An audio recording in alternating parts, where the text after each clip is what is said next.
Welcome to this session of the lecture on the relationship between the wave numbers in a homogeneous medium, and from where we will then cover and discuss the radiation from electric current source in a homogeneous medium.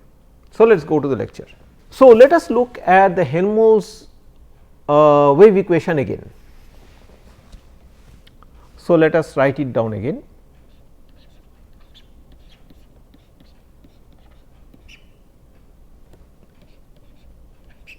Let us write it down again.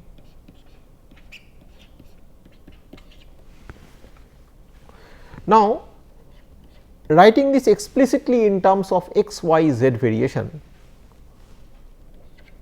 we have grad square psi del x grad, we have writing this explicitly in terms of x, y and z variations, we have grad square psi del, writing this explicitly in terms of x, y and z variations, we have del square psi del x square plus del square psi del y square plus del square psi del z square plus k square psi equal to 0. Now, we invoke a well known principle in the theory of partial differential equations, which is the separation of variables technique in order to solve this equation. So, we have psi, so we express, so we express psi as psi equal to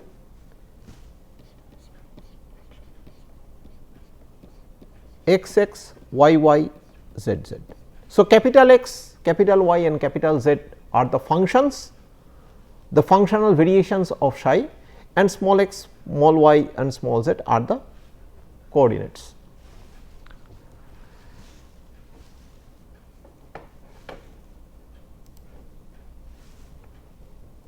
So, substituting this in the Helmholtz equation, we have y z x double prime plus x z y double prime plus x y z double prime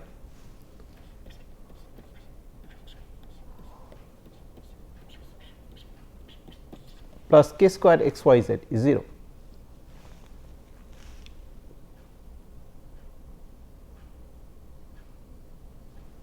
Now, dividing by x y z,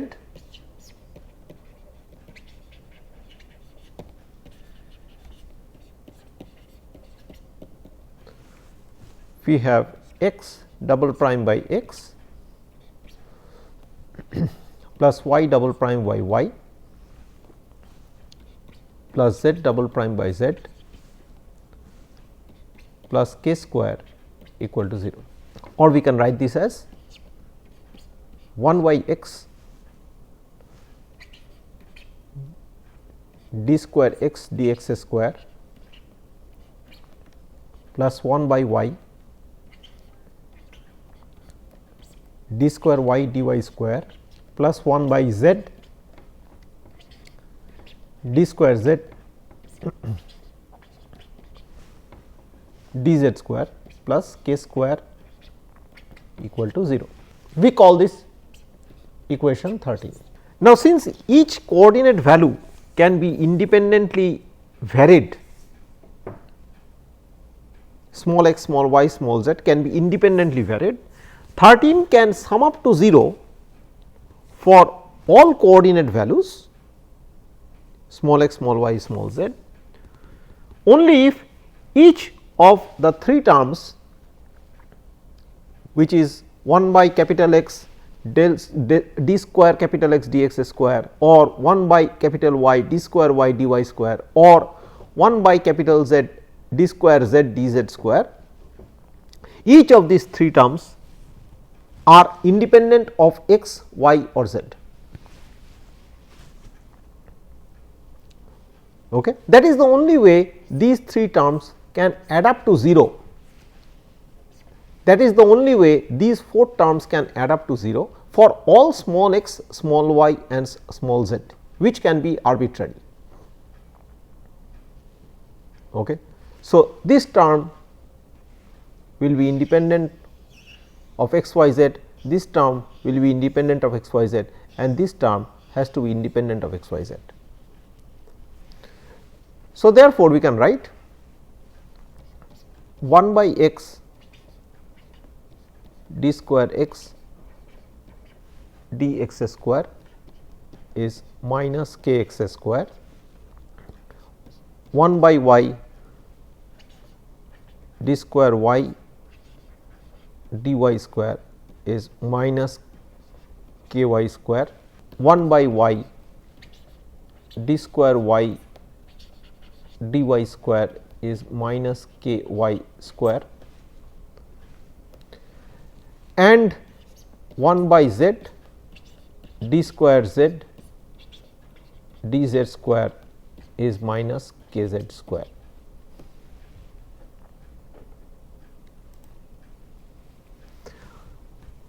So, this we call equation number 14a, this we call 14b, and this we call 14c.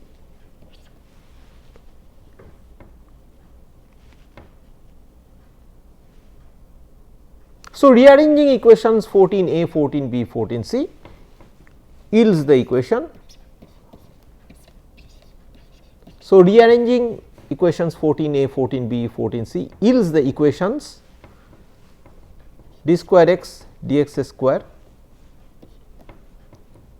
plus k x square x equal to 0. So, rearranging equations 14a, 14b, 14c yields the equations d square x dx square plus k x square x is 0. We call this to be 15a, d square y dy square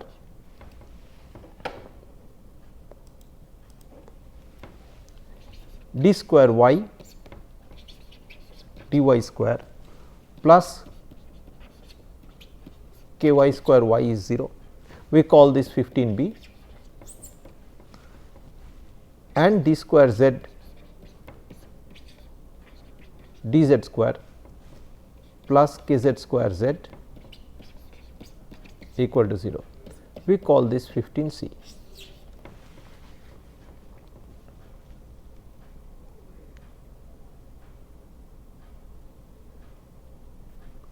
Also, from 13 and 14,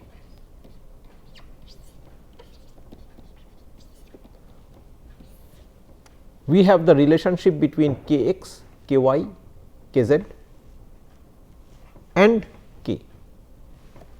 So, we have minus k x square minus k y square minus k z square plus k square equal to 0, or k square equal to k x square plus k y square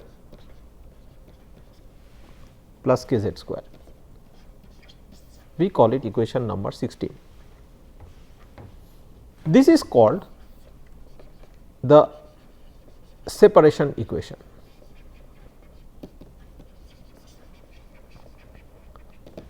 It gives the relationship between the wave numbers k x, k y and k z along the 3 directions. So, the power of equation 16 is that it is a remarkably simple equation, but it is a remarkably also general equation which is applicable in any situation, because we have not made any kind of assumption in deriving equation 16. So, equation 16 will hold good under any circumstance, and will give me the relationship between the wave numbers along the 3 directions and link it with the wave number k. So, therefore, the separation equation is a simple, but a very powerful tool in electromagnetic analysis, and we will have the chance to meet this equation many times in the analysis of waveguides. Okay.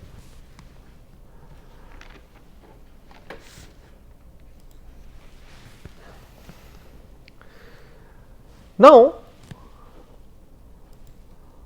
we look at equation 15a. What kind of functions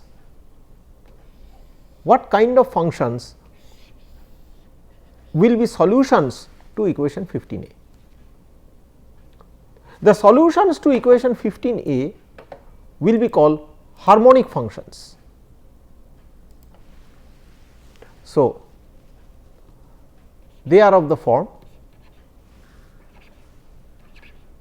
h k x x sin k x x or cos k x x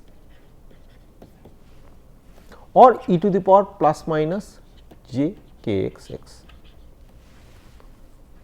They would satisfy equation number solutions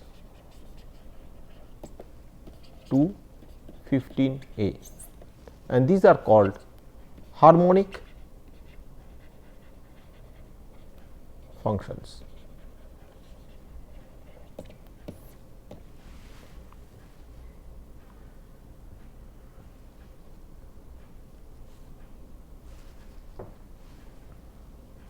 Now, the question is which kind of function we should choose in a particular solution. The type of function we choose will, whether it is sin k x, cos k x or e to the power plus minus j k x, will depend on the boundary conditions, the type of media we are in. For instance, consider a problem like this. I have a dielectric slab, this is the x direction. So, this is medium 1, this is medium 2. So, there will be reflection of waves between medium 1 and medium 2. So, there will be reflection of waves inside medium 1.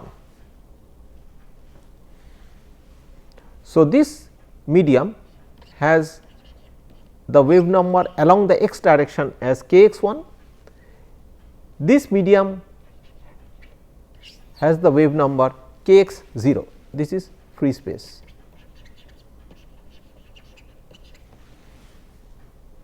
So, because of the reflections inside medium 1, the functional variation along the x direction will be expressed. Because of the reflections inside medium 1, the functional variation inside the medium 1 is going to be expressed by a linear combination of sin k x x and cos k x x.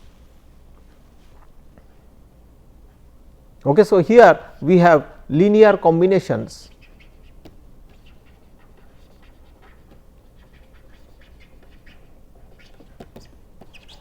of sin k x x and cos k x x. So, we can write suitably by A sin k x x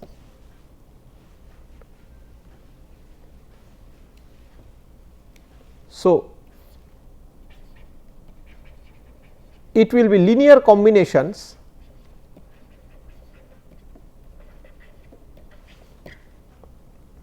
of sin k x 1 x and cos k x 1 x. So, we can write the functional variation of the psi function as A sin k x 1 x plus B cos k x 1 x. However, in this region the wave is going forward, it is going forward and it is going to infinity. So, here the functional variation will be expressed in the in terms of e to the power minus j k x naught x, because there is no reflection here. So, the wave is going forward. So, then it will depend on, as you see, the type of boundary in which I am describing my psi function. These eigen values k x 1 will be found out by applying the boundary condition at this interface and at this interface. Let me write free space here.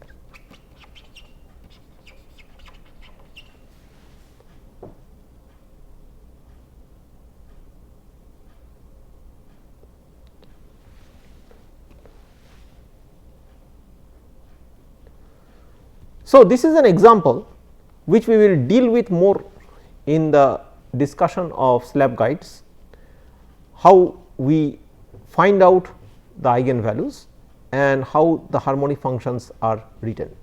But this is just to elucidate in a very sketchy manner the finding out of the eigen values and writing the appropriate harmonic function relative to a particular problem, and writing the appropriate harmonic function relative to a particular problem. Similarly, if I were to consider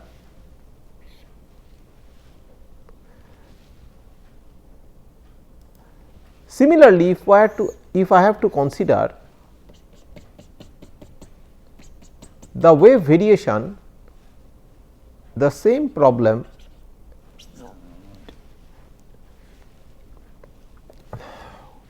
with the region bounded by two metallic plates, the variation will be either sine or cos, but not both, and will depend on which choice of potential function causes the tangential electric field to vanish at these two locations. So, to satisfy the perfect electric boundary condition. So, here we have the perfect electric condition, here we have the perfect electric condition. So, the choice of the potential functions is going to be dictated by the fact that which choice of potential functions, which should be either sine or cos, okay, but not both, which will cause the tangential electric fields at these two locations to vanish. Also, the eigen values k x here will be discrete. So, we will come to this when we do the waveguide problem. Okay. So, if this distance is a, the eigen values k x will be given by m pi by a, where m is a discrete integer.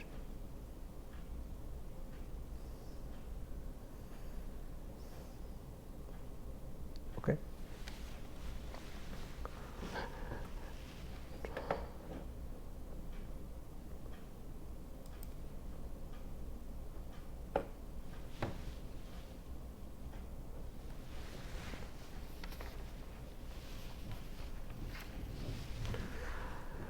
Now, from this we can write down the form of the potential function psi as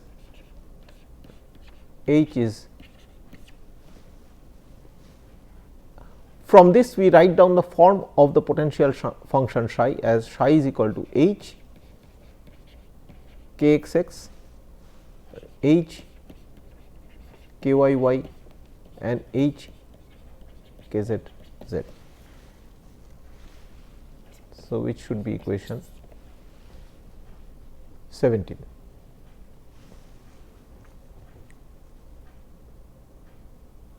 So, this will satisfy the Helmholtz equations where the kx, ky and kz will satisfy equation number 16, which is the separation equation.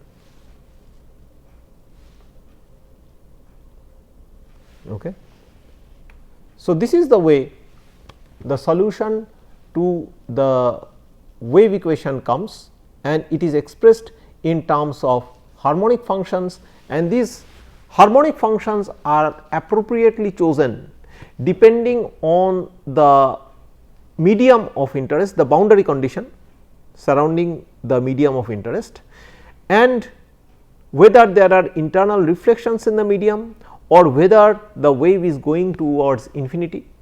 So, we choose the appropriate harmonic function, and the value of kx, ky and kz are chosen by appropriate applications of boundary conditions. But kx, ky and kz will always obey the relationship kx square plus ky square plus kz square equal to k square, in the particular where k is the wave number in that particular medium. Okay.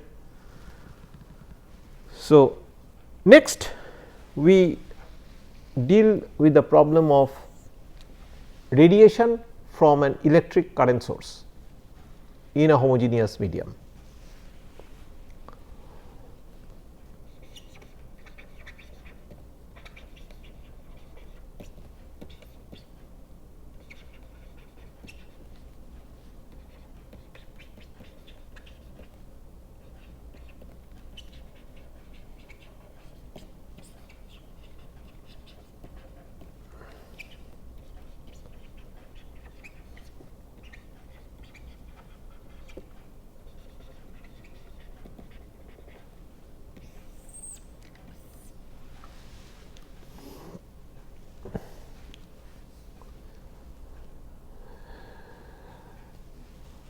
Prior to this, we discussed the source free problem. So, there was no source inside the medium. We did not ask the question that when we are talking of the potential function, when we are talking of the wave equation, who excited the medium? This question was not asked. Now, we graduate from there to the introduction of a current source in a homogeneous medium.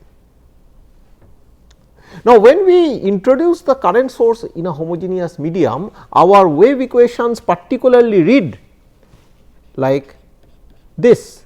So, curl of E equal to minus z cap h, curl of E equal to minus z cap h, that is equal to minus j omega mu h, assuming that there is no magnetic current source, but only a electric current source. So, we call this 18, and curl of h as j omega epsilon E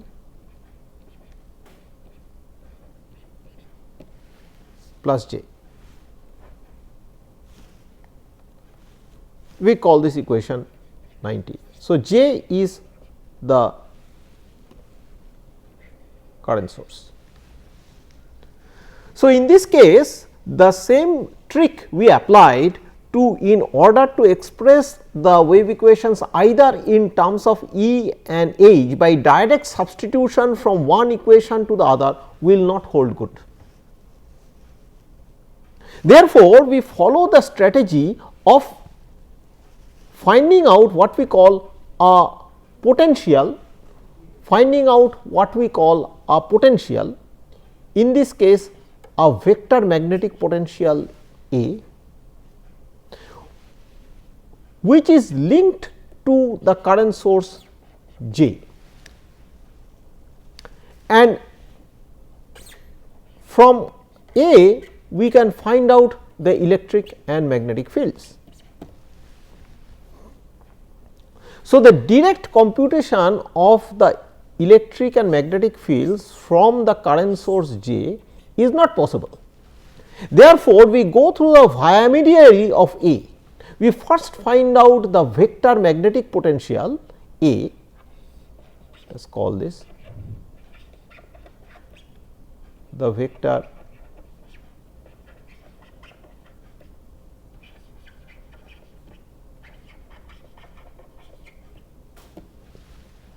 let us call this the vector magnetic potential, and so it is called the vector magnetic potential. So, from the current source J we find the vector magnetic potential, and once the vector magnetic potential A is evaluated, we found out the electric and magnetic fields. Normally this step is the main step in the process. We will come to why that is the main step.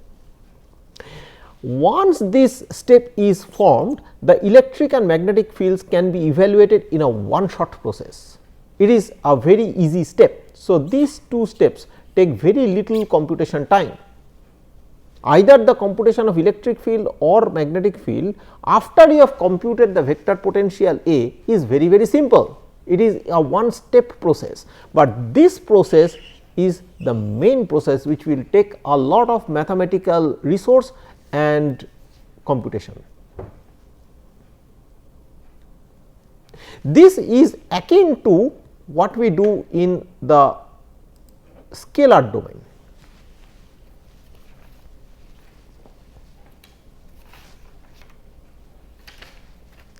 This is akin to what we do in static electricity. Given a point source Q and given an observation point P, given a point source Q and given an observation point P, the electric field at Q, the electric field at P due to the point charge at Q, the electric field at P due to the point charge Q given by E is given simply by E equal to Q by 4 pi epsilon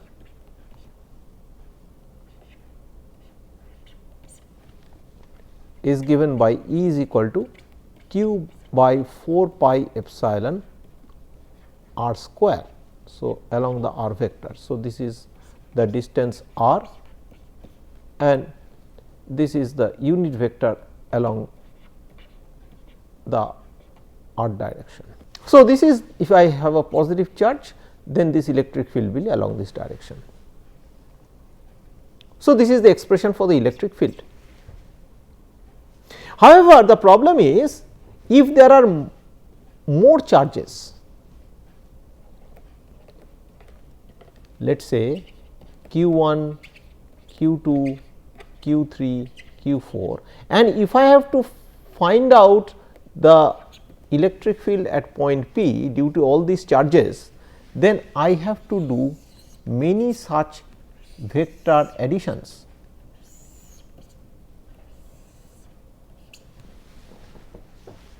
So, this one, this one, this one, this one.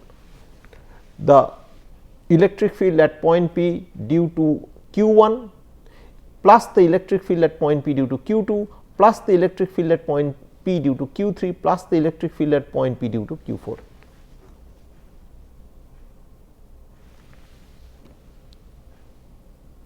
So, this will be E1, that will be E2, that will be E3 and this will be E4. So, you have to perform many vector additions, and this vector addition if the number of charges is very, very large, it becomes a very cumbrous process. So, we in order to avoid this, we follow the route that we compute the potential at point P due to one particular charge, and that is given by Q by 4 pi epsilon. Let us say for Q1 the potential V1 is 4 pi epsilon R1, where R1 is this distance from here to here.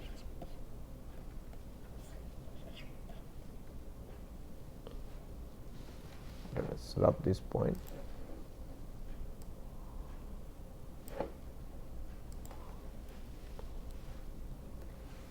So, this is R1. Let us put E1 here.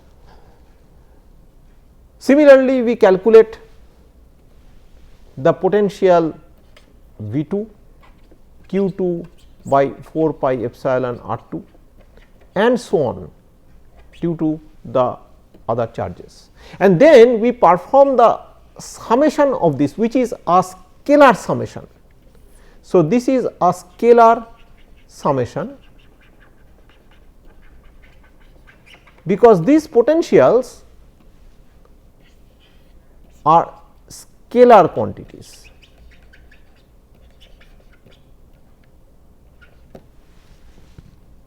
So, performing this scalar summation is not a problem at all, given an arbitrarily large number of charges. So, after the scalar summation is performed, we find out E is equal to minus grad V in a one shot process.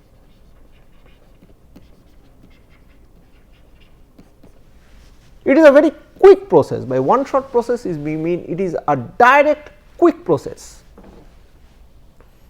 The main resource is consumed here, which is however addition of some scalar potentials. So, it hardly takes time for the computer, and after this is found, we can directly find out the electric field, which is why we walk the potential route. We find the electric field through the via mediary of the potential and do not attempt to walk this route if the number of charges is arbitrarily large. If the scalar problem gets simplified by the introduction of this potential, the concept of potential, this artificial concept of potential, okay, because Coulomb's law does not talk about the potential. We have brought in the concept of potential, we have defined the concept of potential, at least for electromagnetics. It is in order to make my life easy in the computation of the electric field due to an arbitrarily large number of charges. So, we have created this term potential in order to simplify this mathematical burden of calculating the electric field at a point due to a number of static charges. So, if the process is simplified in static electricity, the process is completely impossible in the case of time harmonic fields, which we are going to illustrate. That means that without walking this route,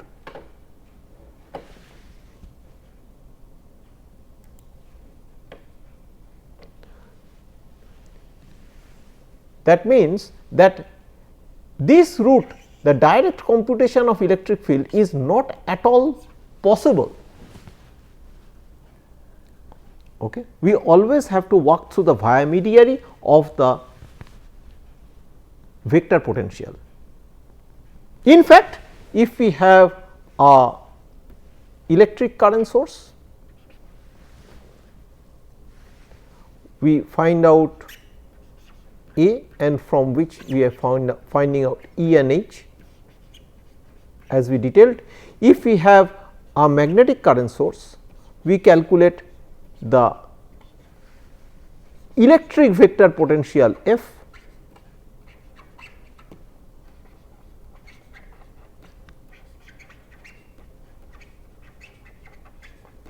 and from there we find out E and H. So, these are the two distinct steps used to find out the electric and magnetic field for the case of the electric current source and the magnetic current source. But the important fact remains that we have to always go through the intermediary of the vector potentials A and F. Now, let us therefore from here find out how we lead to this kind of solution.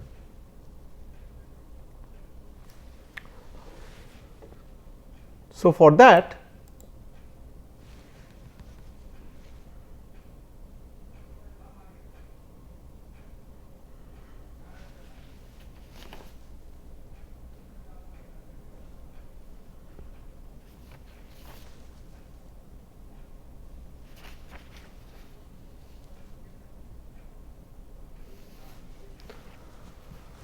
We note that for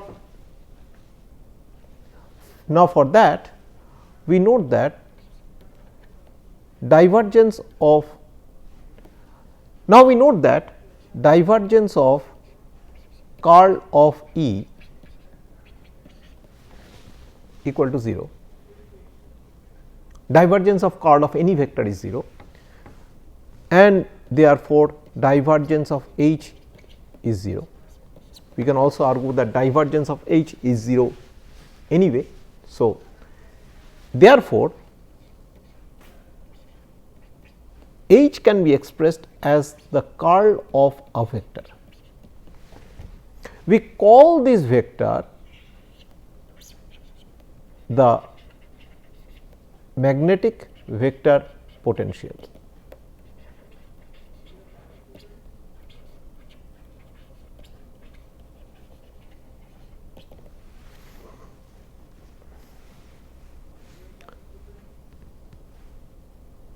So, let us call this 20 and let us call this 21.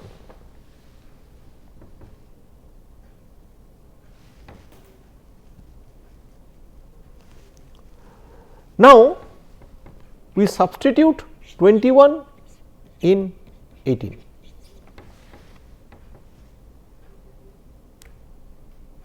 Then we will get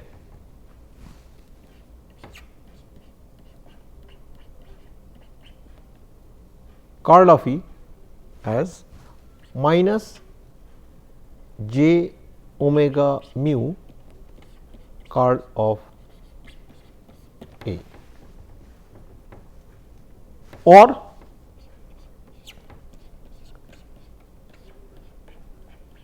curl of E plus j omega mu A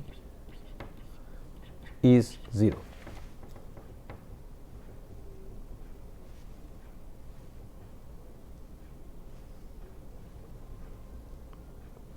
Now, since curl of grad of any scalar say W is 0,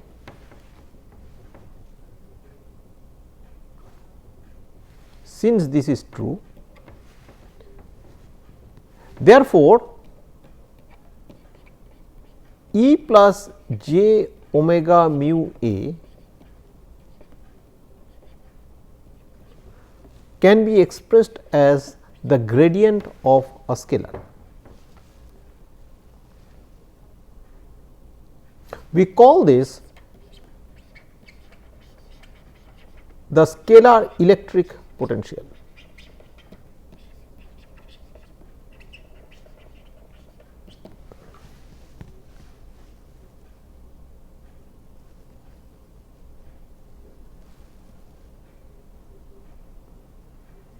So, this is called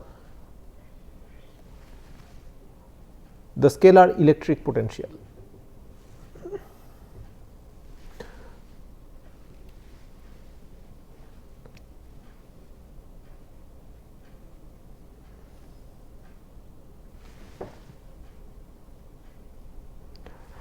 Now, we substitute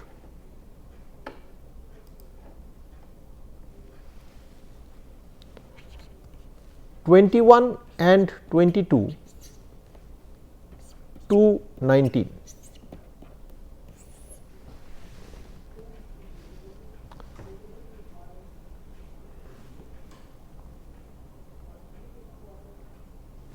And when we do that, we get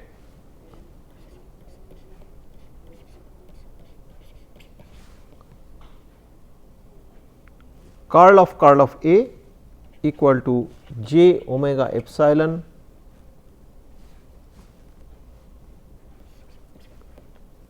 minus grad phi minus j omega mu A plus j.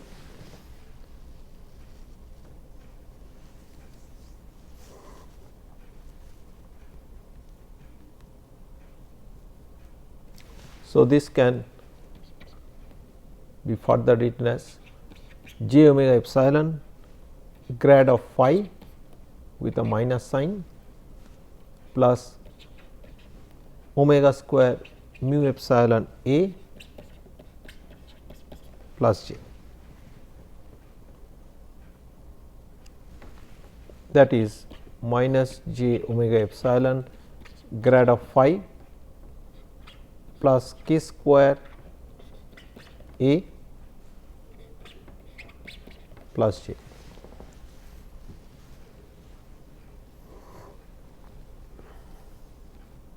And therefore, curl A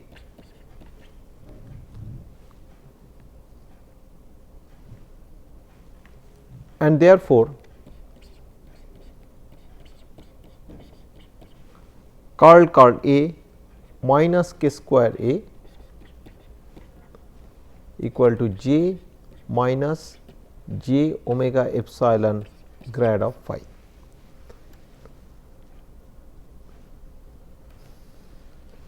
We call this 23.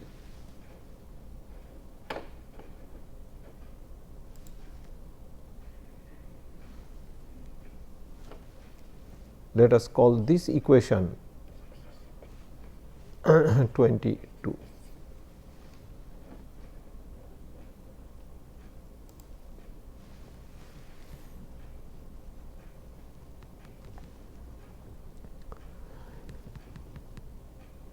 Now, from a vector identity we know the same vector identity we use for the wave equation, grad of divergence P minus curl P. This is the vector identity we met during the wave equation.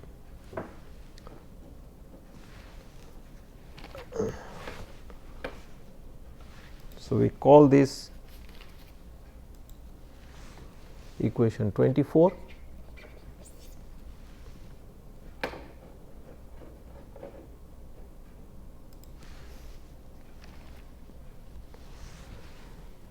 And then we can write down, instead of the vector P,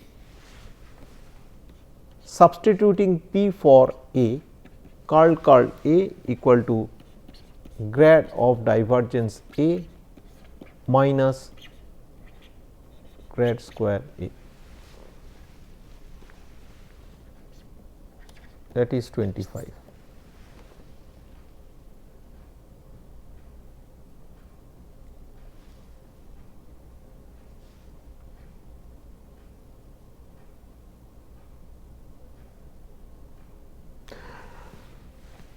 So, using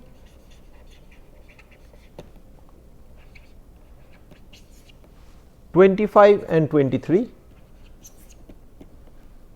now we get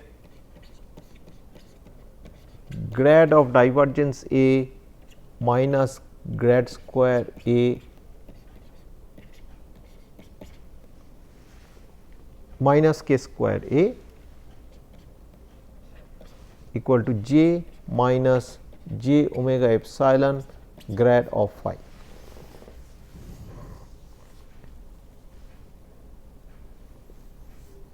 So, this is by just substitution of this into the previous equation, which is 23.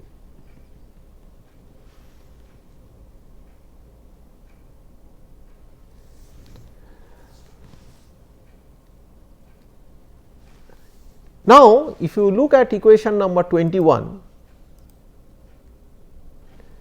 in this equation we have specified the curl of A.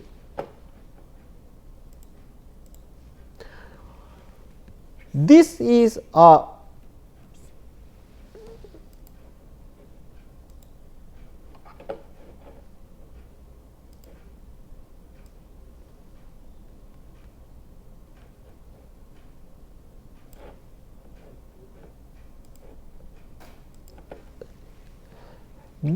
rather difficult equation involving A and phi in a complex manner.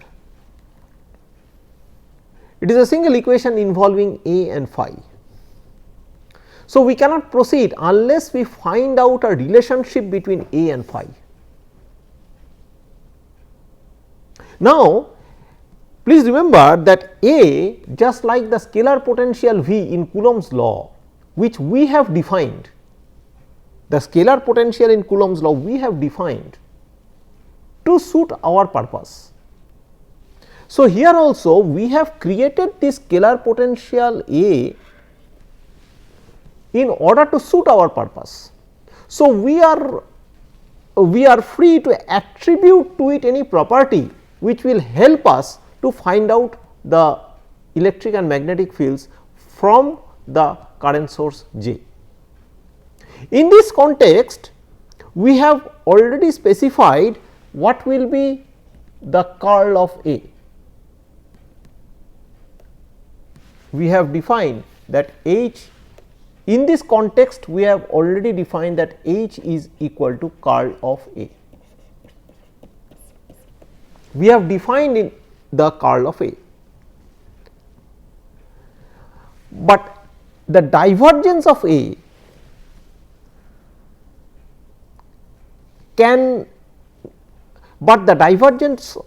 has not yet been defined. The curl of A denotes the rotating tendency of A. It shows or it measures the rotating tendency of A. The divergence of A denotes the spread or the outward spread of A, as the word divergence indicates, the outward flow of A. Because the rotation and the outward flow are two orthogonal characteristics, once we have already defined the rotation of A, we are now free to define independently the divergence of A.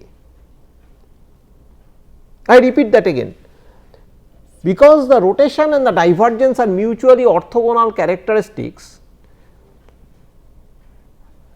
Now that we have defined the rotational characteristics of A through H is equal to curl of A, we are free to define the divergence of A, and we will define the divergence of A in a suitable manner, and that suitable manner will be such that this term and this term simply cancel each other. And what will be that definition therefore? That definition will be divergence of A equal to minus j omega epsilon phi, that is 27. We call this 26.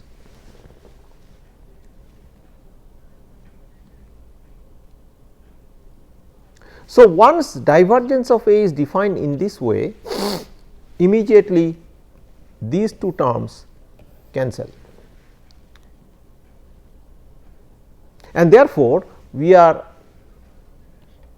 left with grad square A plus k square A equal to minus j, which is equation number 28.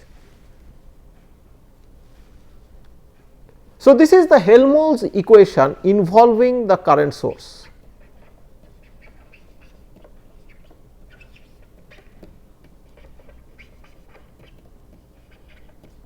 Helmholtz equation with the current source.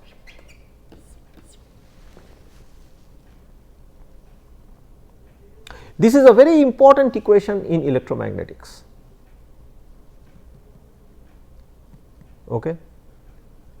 So, let us stop here. We are going to start with the significance of Helmholtz equation in the next class and how it enables us to calculate the fields effectively. Thank you.